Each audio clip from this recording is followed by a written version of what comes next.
Amazing books about amazing women written by amazing women. Cool on top. I need a new phrase. I've been talking for 5 minutes. I cannot properly articulate how much I loved this book. Secretly dark and messed up. I unhauled it years ago. I just repurchased it off of Pango because I'm like, you know what I'm gonna do? I'm gonna reread that book. Excuse me, who are you? Like this, who are you?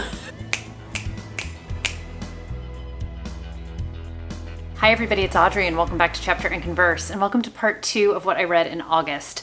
So full disclosure, I only wound up reading 4 books for the rest of the month. For some reason I thought I was going to have so many more books to talk about, but also full disclosure, I feel like you can quote me on this. I think 3 of these books are definitely going to be in my top 10 books of 2023. So very exciting wrap up. Let's get into it. The first book I have is I'm Not Done With You Yet by Jessie Q. Sutanto. So this was gifted to me by Berkeley. If you guys follow me on Instagram, you would know that I freaked out when I got this. I feel like I also freaked out on here. I feel like I showed this in a book haul.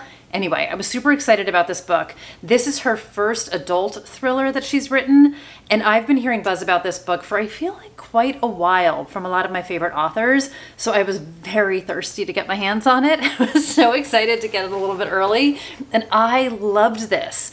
So I've only ever read a YA thriller from Jessie Q. Sutanto before. I know she has the Auntie series, and I was just very curious to see where she was going to go in the dark and messed up realm. And you guys, she went deep and I loved everything about it. So this is also about 2 writers. So I totally got into that part of things. But this is following Jane is our main character. We do get multi-POVs and multi-timelines in this, but Jane is our main POV character.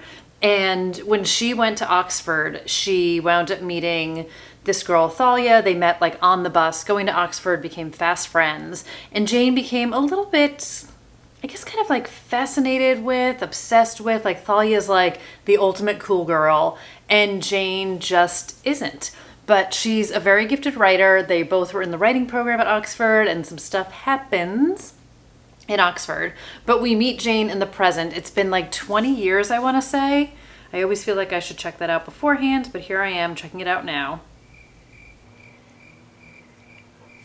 10 years, nearly a decade ago. And Jane is a midlist writer. She's kind of struggling. She's married. She's living out in the San Francisco area. And she's just like, okay. But she winds up seeing Thalia's name for the first time in about this decade on the New York Times bestseller list. And she does a bit of a Google search and she finds out that she's going to be at a conference in New York City. And Jane does everything within her powers to get herself across country to see her. Because the thing is, she hasn't seen or heard from Thalia in all of these years. She hasn't been able to Google her. She just like completely fell off the map. And Jane needs to catch up with her because she's desperate to see her. So we wind up seeing, like I said, multiple timelines. We find out what went on at Oxford. We find out what's been going on ever since. And it's such a delicious tale of very dark and complicated female friendships. There's definitely some levels of obsession to this. There's definitely, I feel like, some sociopathic tendencies to characters here. And while I was reading this book, I was simultaneously reminded of so many other books that I love, just in terms of the voice of our characters. So not in terms of plot or storyline or anything, but I had alternating moments where I was like, ooh, like she reminds me of Chloe from Never Saw Me Coming by Vera Kurian. And then I was like, ooh, she reminds me of Joe Goldberg from the You series. She reminded me of Paloma from My Sweet Girl by Amanda J. Atisa. Like there's just such a raw, honest voice to this character, and it's like saying the things that maybe you think in your darkest moments or maybe in your brightest moments, and just such, I don't know how to describe it other than like the rawness of it, but it was also simultaneously very funny in a very dark humor kind of way. Again, reminding me of the Joes and the Palomas and the Chloes. And I loved it. I would say maybe even a little bit of Amy Dunn hanging out here, but you can definitely feel the darkness from within. And I'm just so excited for Jessie Q. Sutanto.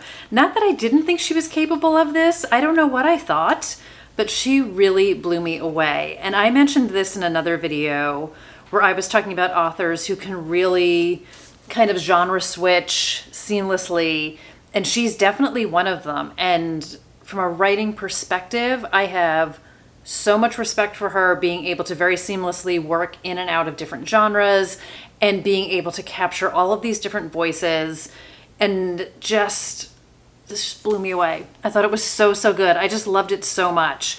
You know I love a book about writers. You know I love a dark and messed up female friendship, dual timelines, a hint of dark academia with the Oxford angle to it. And there's just so many wonderful characters in this book. I tabbed it up a storm. I just was loving everything about it. And then I was like, are there quotes I can tell you guys? But either I feel like it's going to ruin something, or out of context, it's just not going to have the same bite to it.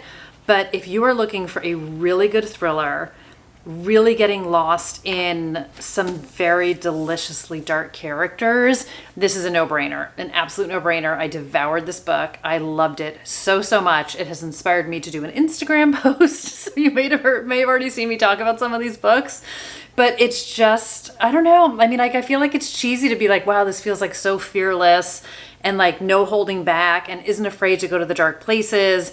And I just commend her so much for doing this. And maybe I'm putting more on this just because of my own fear and insecurity about writing some of the darker thoughts and feelings. And I do feel like I censor myself sometimes, but she really went all in on this book, and I think it pays off in spades. So I highly, highly, highly recommend it. I think it's so wonderful. So super grateful to Berkeley, and I just loved it so much. Absolutely loved it. The next book I actually did the audiobook of, and this is Stay Awake by Megan Golden. So this also has 2 POVs, and this was read by Imogen Church and January LaVoy. And this is the last of Megan Golden's books that I hadn't read yet. And I feel like perhaps she had a book earlier in her career. I will fact check that. But point being, so I read Dark Corners earlier this month. Time gets so confusing when you're filming videos like in whatever.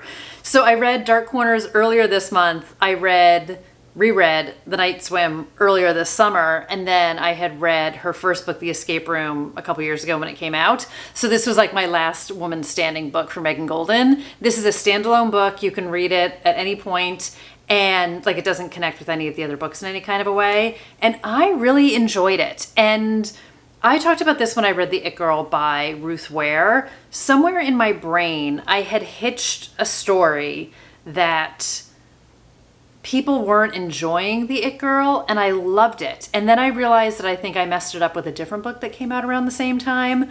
So something in my brain with this book also hitched on that storyline of people saying it wasn't as good as her other books. I think I also made that story up in my head because I really liked this book.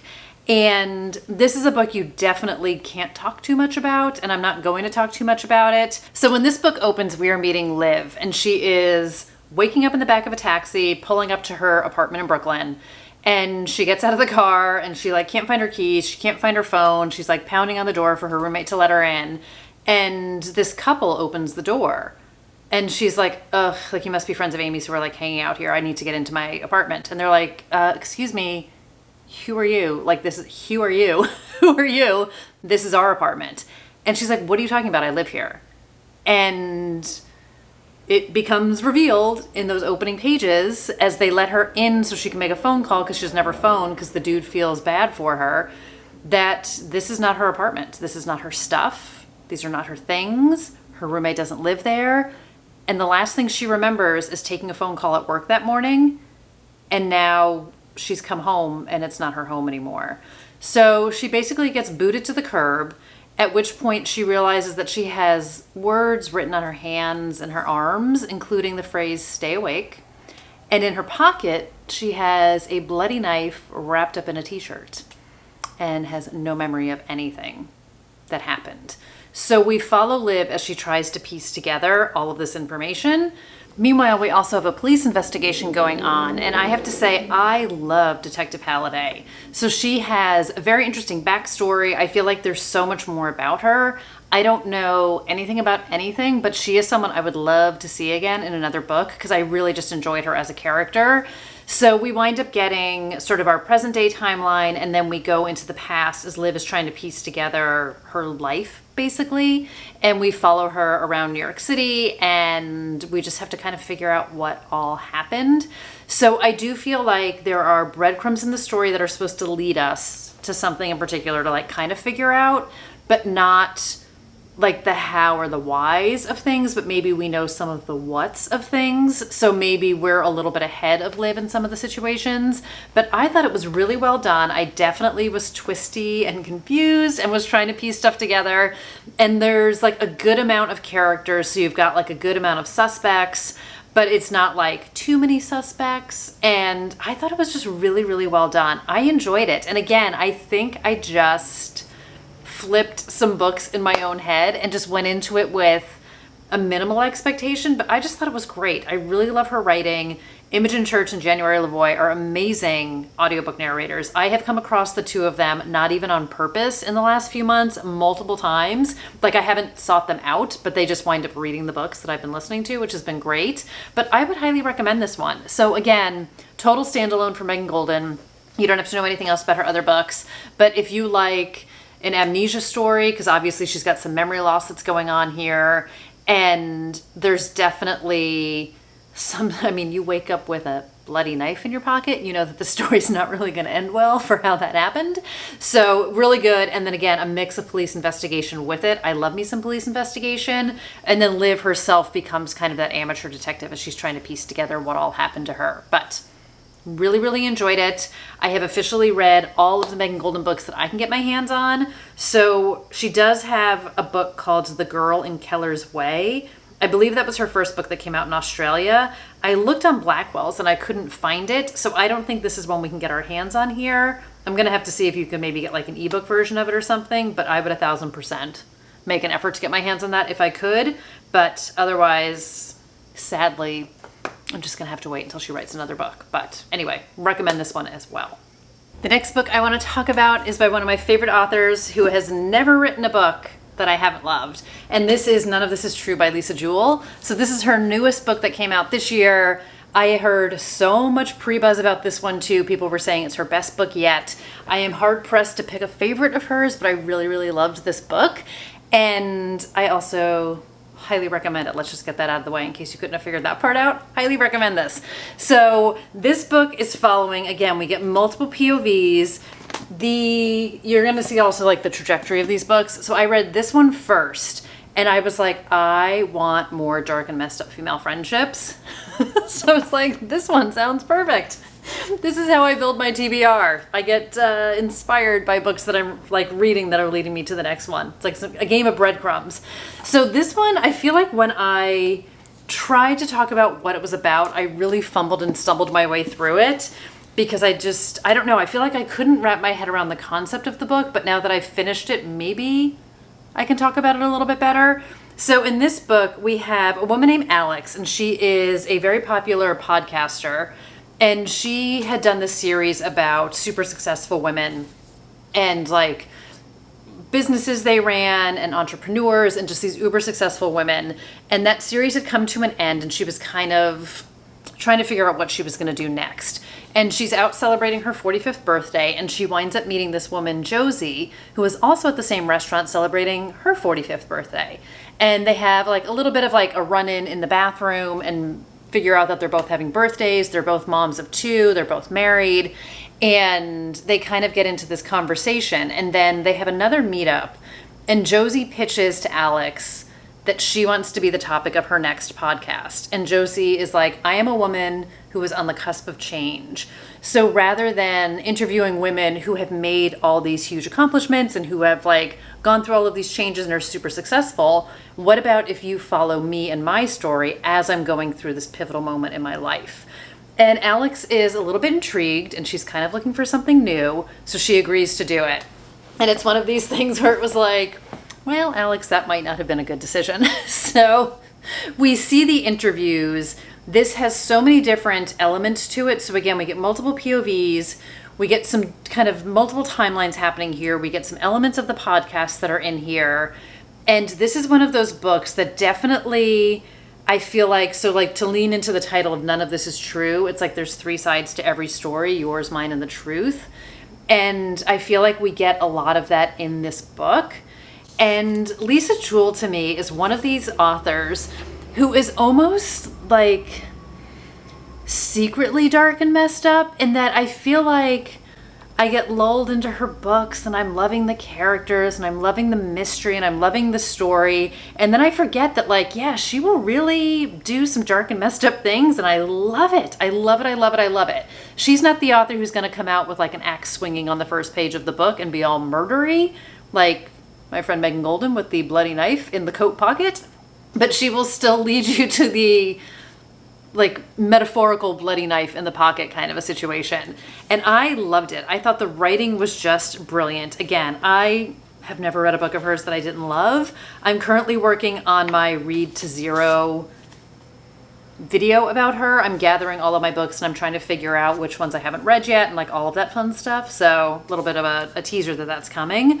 But I have always been drawn to how she writes her characters. Like for me, the characters have always made her books from the beginning, and I've always been drawn to that. And then the story that she weaves within it, I don't know, I just love it so much. So we get to see how this friendship between Alex and Josie begins, and we just start to unravel both of their lives and kind of get a peek behind the curtain. It's very much, again, leaning into the title, None of This Is True. Things are not always what they seem. People are not always what they seem. I think we can all agree about sort of the Instagram highlight reel that we see of people, and there's just a lot more going on behind the face and what you're seeing of people. So I thought it was just absolutely fantastic, and I loved the podcast element. It definitely felt like a little bit of a change for her, and just I don't know how to describe it. And I was listening to an interview with her, and she was talking about where she gets her ideas, and she referenced something when she was like out walking her dog, how she like saw something inside somebody's house. Like somebody was just like sitting in their window, and her mind started to go and go and go. And that is in this book. And I just was like, oh my God, there it is. Like there's the nugget of the initial thought that triggered this entire book, or what became this entire book for her. But it was this one thing she saw out for a walk one night with her dog, and she built a story around it, which I just, again, nerdy ass writer hat on, I just absolutely love. But I just think she's such an incredible talent.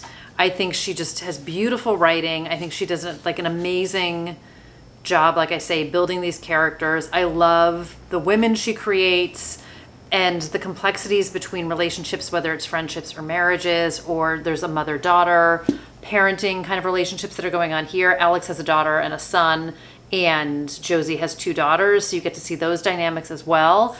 And I just thought it was really, really interesting, and I didn't know where she was going to take it. This is one of these books where even like halfway through, I'm like, where are we going to go with this book?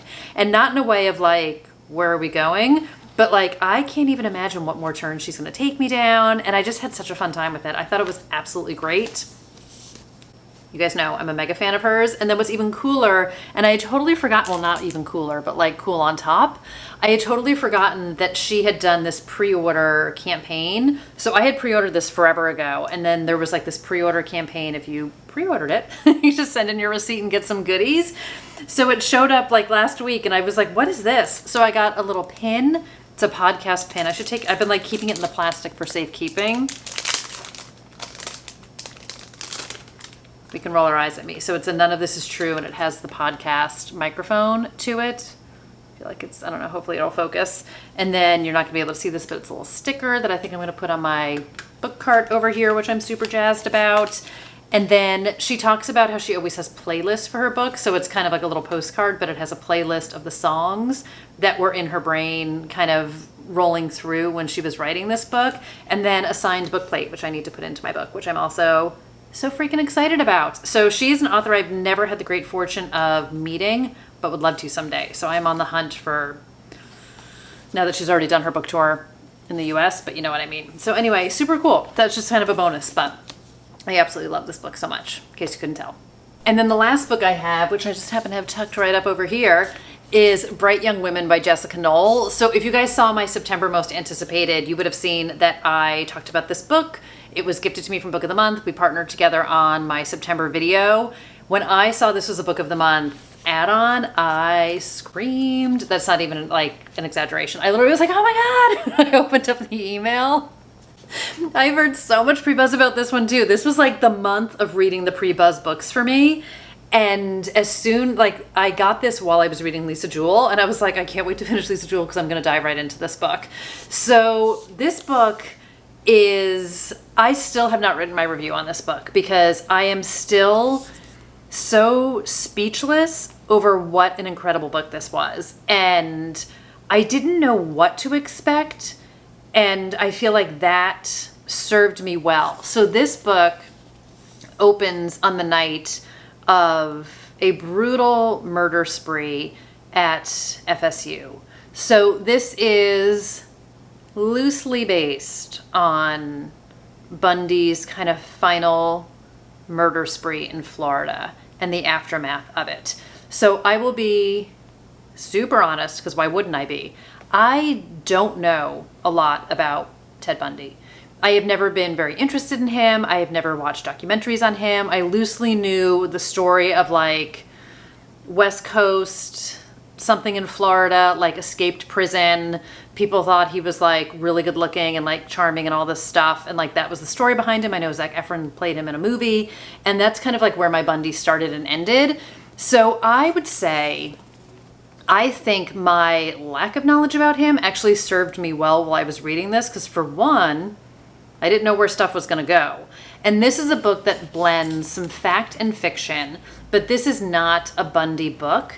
This is about the women who are dispelling that rumor that he is this charming and intelligent and charismatic and got away with all of these things, and that he was just wooing people and he was so good looking and all of this. And these are the women who are asking questions, who are looking for answers, who are fighting back, and are who dispel this myth that has been created around him by the media, by the public, by, I don't know, urban legend. So in this book, like I said, we are opening at FSU, and it is like, it opens, I'm just like, what does it open up? It opens and it says 7 hours before. So if you're familiar with Bundy, and I'm not saying that like that's going to be a disservice to you, but I really just didn't know, which made things, I think, more shocking to me because I had no background on anything. And we meet Pamela, who is the president of her sorority, which is just referred to as the house. And we see the after effects of the murder that takes place there.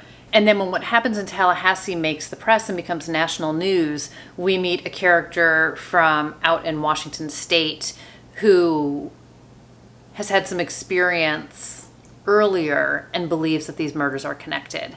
And she comes to Florida to work with Pam. And it is so interesting. We get multiple timelines. We get these multiple points of view. This is very focused on the women.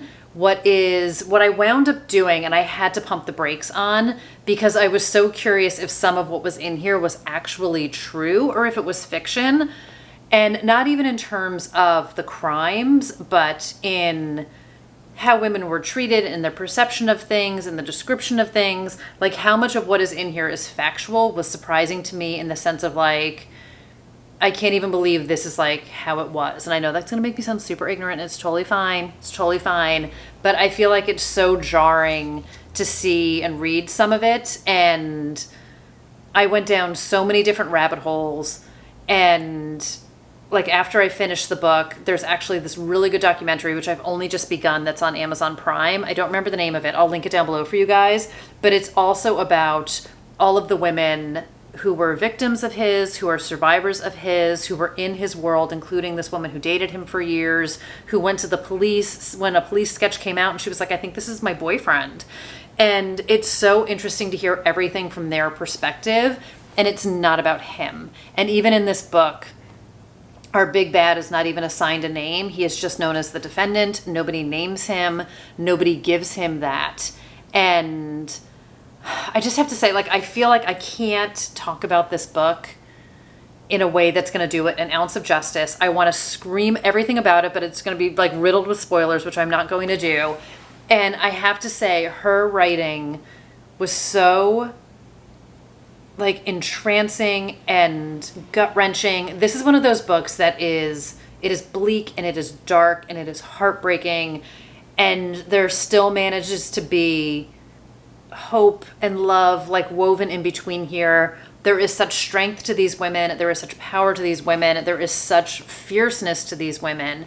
And I find myself like simultaneously like kind of needed to put the book down and kind of crawl up in a ball for a little bit, but also felt so inspired by the women in this story and by Jessica Knoll for writing this story. And if you guys have been around my channel for a while, I have talked about, I read The Luckiest Girl Alive, 2015, 2016, whenever that book came out. And I had a very complicated relationship with that book. And I really enjoyed the writing. I liked the main character in that book. Again, I'm not going to spoil stuff, but I had some complicated feelings about that book after I read it. And I kind of was like, oh, I don't know, maybe she's not the author for me. So I was a little bit hesitant in that sense of going into this book. I have since, so I owned that book. I unhauled it years ago. I just repurchased it off of Pango because I'm like, you know what I'm going to do? I'm going to reread that book. I don't know if it wasn't the time for me. I don't know if maybe the book still just isn't going to work for me. But I was like, I need to reread that book because I am so blown away by this one. I am so blown away by her writing. I bought The Favorite Sister from, like I thrifted it online. I am completely obsessed with her now. I need to read everything I need to know. Her writing is so amazing. Whether it's a turn of phrase, whether it's a description, and she's one of these authors that like, again, can tear my heart out with a few words, with images that she paints, and she can also just make me feel hopeful at the same time. And this book made me angry because of what was going on at the time made me angry. This book is an absolute emotional roller coaster. It is just outstanding. I can't properly articulate. I've been talking for 5 minutes. I cannot properly articulate how much I loved this book and how just completely like shook I was reading this. And I'm so not someone who says I'm shook by something, but I was emotionally exhausted when I was done with it. I wanted to go back and start all over again. The amount of research, I need to find another word. The amount of research that she must have done that goes into this. Her afterword is, of course, brilliant. And she's posted tons of stuff on Instagram about this, so none of this is spoilery because this is pulled from fact. When Bundy was arrested and on trial and all of that, and the sentence came down that he was guilty, the judge in that case talked about what a shame it was that Ted Bundy, this bright young man, had sort of taken a turn. And he said, like, the judge was like, you could have been a lawyer in my court, like you had so much potential, you're such a bright young man, you know, and you chose the wrong path. So she stole this title, Bright Young Women, from the actual court transcripts. And to read and hear what that judge said, I mean, it will make your stomach turn. That's what I say, like, I can call me ignorant all day long, but to read some of the articles, I went back and I read some of the news reports that came out from like the Tallahassee Democrat, like the newspaper that was reporting on this at the time. And it's really just shocking to me, just all of it, just really all of it. And I'm not that ignorant. I know I'm not that ignorant, but I felt like it when I was reading this, where I was like when truth is stranger than fiction, you guys, that's when it really starts to like get disturbing. And I just think she did, dare I say, like a beautiful job weaving together this absolutely horrible story and just building these absolutely amazing characters out of it, and just the perseverance and, again, the strength and power of these women, just absolutely inspirational. And I think Jessica Knoll herself, just absolutely inspirational. So all the accolades, all the everythings. It's not an easy book to read, but it is a must read, I would say. So I don't know. Did you guys figure out this is one of my one of my top 3? So boom.